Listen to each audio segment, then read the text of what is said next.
biggest adjustment moving from military to civilian world was the structure. I would say that, being in the military, you wake up at 5 in the morning, you go to work by 6, you do your tasks. Somebody's always telling you what to do, what is due, when to do it by. It's all part of a mission. You know that you're that one piece of the cog that keeps the big machine working.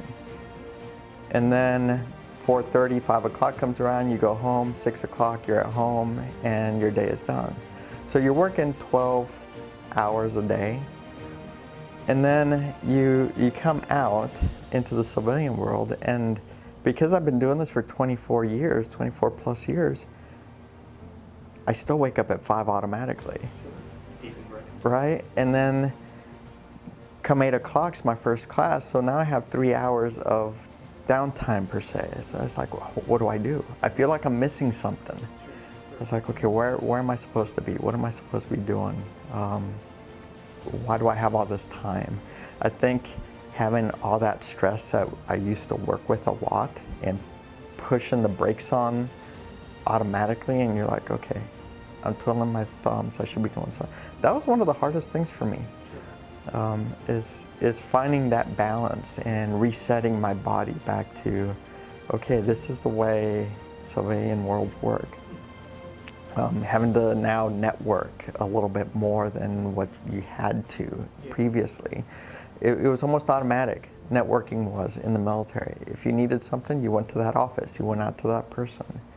Here, it's more of, who do you know? Okay, what does this office do? What does this person do? What can they do for you?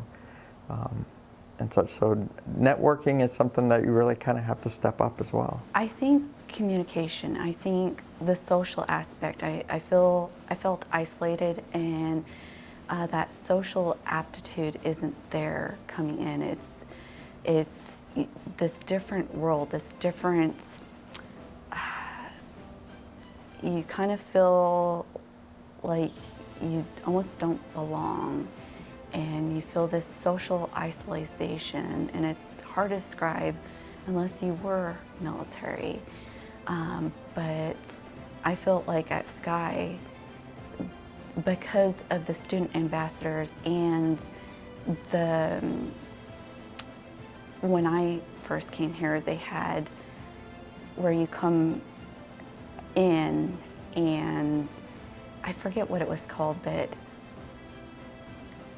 orientation, and you had all these people show you around and get your classes sorted out and your books sorted out, and all that just helped a little bit with that social lag, that social inability that sometimes us soldiers have, and made us feel at home. And just a lot of the professors reached out to me and, you know, how are you doing, or what do you need? And then the tutoring on campus also helped too, because, you know, for me, I was older. You know, it's been some time since I've been to school, and, you know, I was like, man, where do I start? How do I start? So the tutoring and the library and just everybody together, working together, helped me move forward and build that structure here at Sky, and I love it.